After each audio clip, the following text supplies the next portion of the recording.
I'm grateful to you, Mukuro. I mean it. Junko's voice emanating from a speaker sounded very gentle and kind. Junko? I'm really sorry. I said so many mean things to you. I even tried to kill you earlier. And I was about to make you do something horrible just now.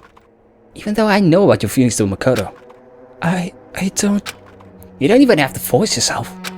Even if you didn't notice, it was totally obvious to anyone looking at you. You would never cared about the class photos. When Mukuro said he was going to take one, you made sure you were facing the camera. And then Junko and Shima ultimate despair flashed a smile. A pure, sweet smile. But inside that smile was a seed of despair. So vile, so disgusting. It's making me feel it through the screen. I need to go take a shower, man. On the monitor, she looked like a normal high school girl teasing her older sister. Yet Mukuro could feel despair and anxiety encasing themselves around her because she's acting out of character. I always thought you should have tried harder to take pictures with Makoto. But I guess that's what makes you so disappointing. Still, even though you're disappointing and annoying, I still love you. Mukuro trembled upon hearing those words. I love you. That's all she ever wanted to hear her sister say. Mukuro believed, no matter what Junko said, she believed she really loved her. She believed she was the only one who could truly understand the despair known as Junko and Oshima. She was naive. As soon as she heard Junko say I love you, Mukuro realized she never completely understood her sister. It was only at this moment that Mukuro finally understood her sister's feelings. Junko's words right now were kind. Perhaps that kindness was completely honest. The words I love you might have been true as well. However, for Junko and Oshima, this was her way of saying goodbye. She was severing the ties between them. It was painfully clear to Mukuro. And then, before she could even say anything, the girl in the monitor made a remark that cut Mukuro down to the bone.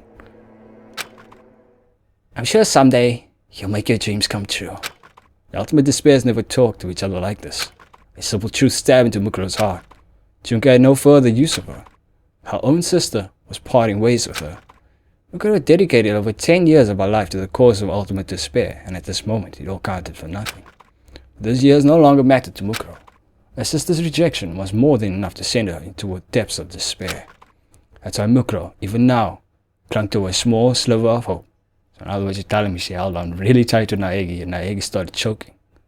Okay. Meanwhile, Junko was still on the monitor. Yeah, right, you really think I say something that nice? Yeah, it's so annoying, can't you just hurry up and disappear already? Mukuro hoped Junko would say something like that.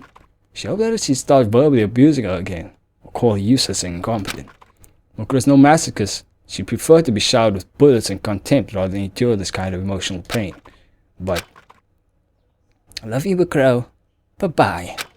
The monitor went black, leaving Mukuro to process the horrible goodbye she just received. As if on cue, Monokuma started moving again. Isn't family love so nice? By the way, did you know that in about half of all murder cases the killer is a family member? Monokuma spoke in his usual tone of voice, but it was unclear if his words were getting through to Mukuro. Mukuro let the blood pack in her hand fall to the floor and tightened the grip on the iron bar she was still holding. Do not resist your attempt, your urge to bludgeon Makoto, and do not picture Mukuro's face over Makoto, and slowly swing your hands back and then swing forward. No, save that for softball. No, save it. I'm sorry. I'm sorry. I'm sorry. I'm sorry. Junko, I'm sorry. I'm sorry.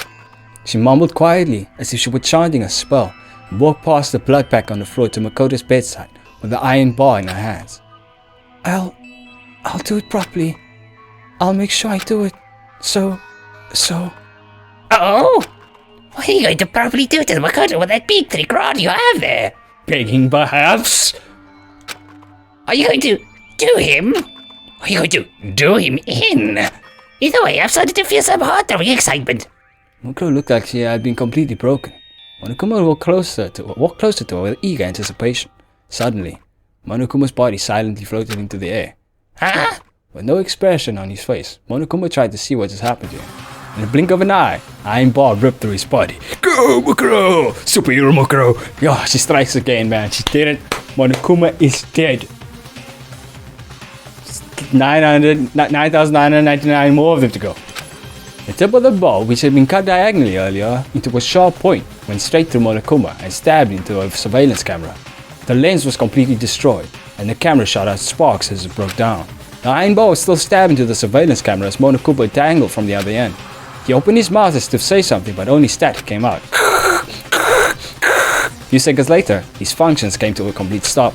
Without making a sound at all, Mukuro had kicked Monokuma into the air. As soon as Monokuma's power source and his bomb circuit had perfectly aligned with the surveillance camera in the nurse's office, Mukuro plunged the iron bar into all three of them. Strike!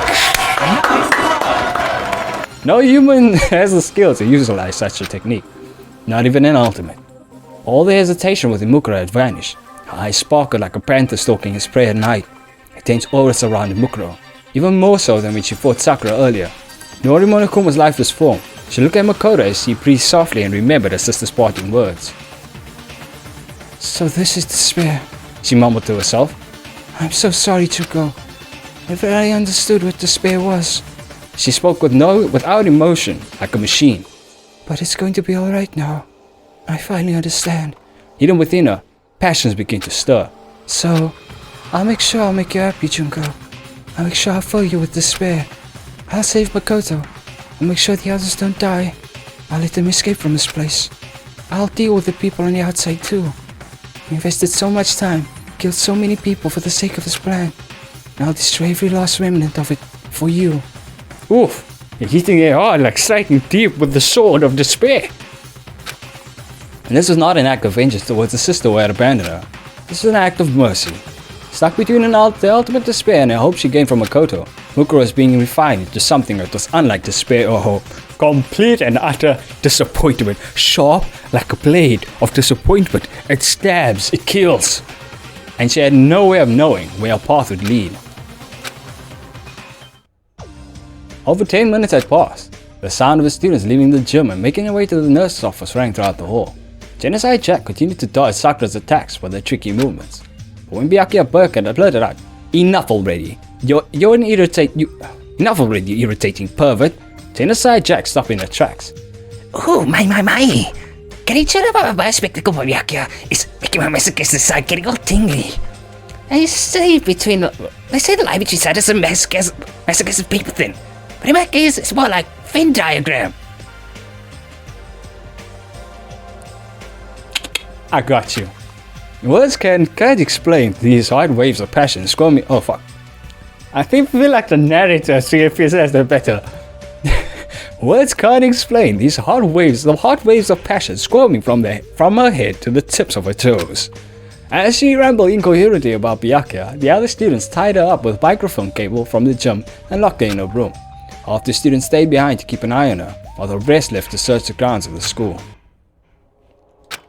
As soon as the door to the nurse's office opened, KYOKO saw a non-functioning Monokuma with a hole in his chest and remains of a surveillance camera. It wasn't just the nurse's office though. On their way there, the students had seen several destroyed surveillance cameras and scattered Monokuma bodies. It was clear violation of school regulations, but if Monokuma's allied with Mukuro's allied with Monokuma, those regulations wouldn't apply to her anyway. The Monokuma inside the gym was no longer moving, and the students had lost contact with the hacker, Bisheki Madurai.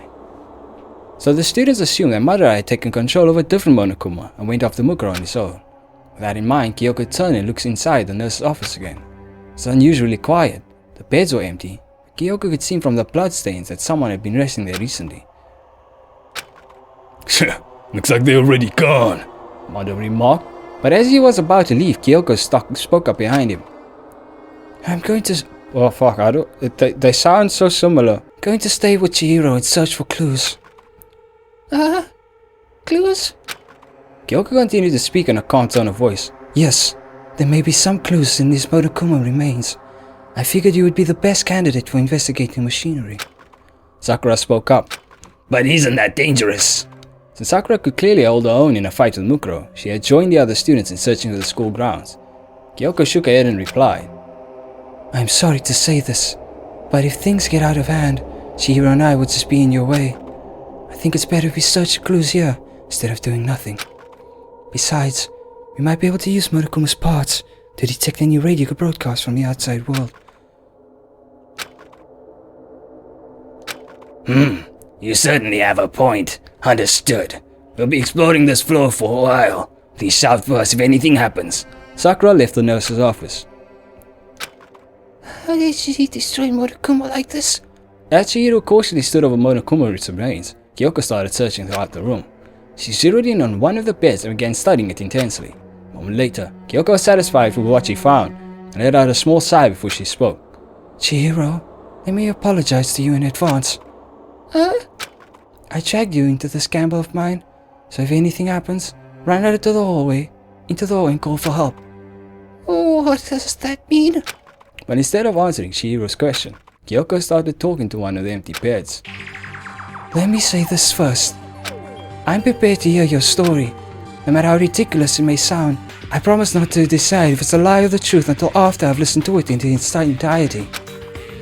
Chihiro looked confused. She didn't understand what Kyoko meant at all.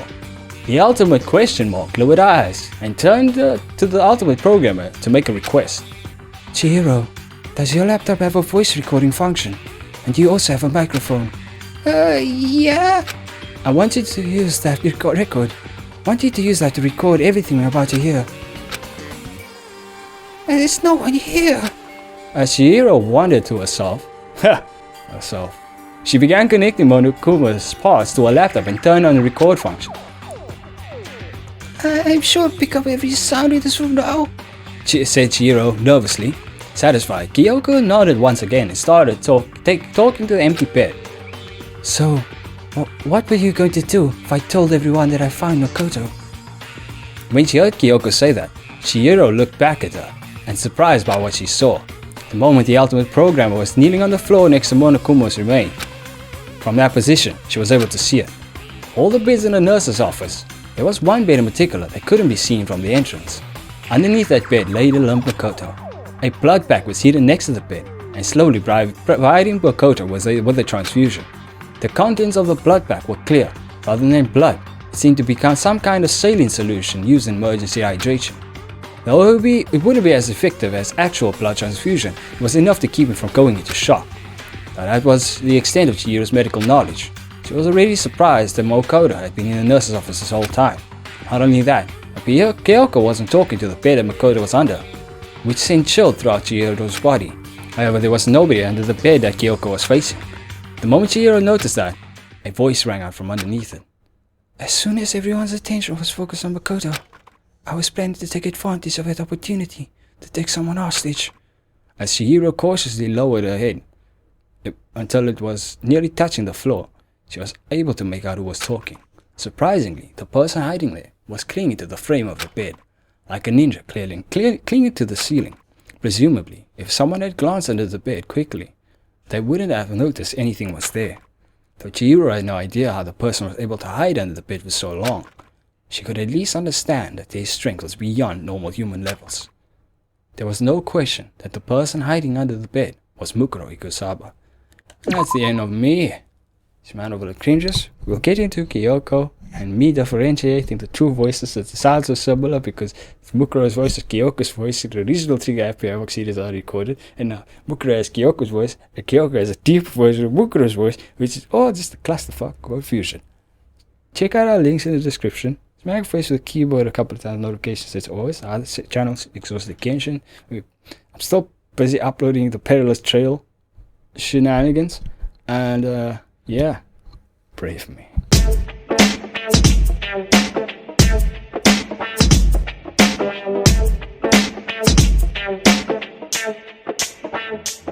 Mukuro plunges the iron bar into all three of them. Now strike! There's no one here. As Chihiro wondered to herself,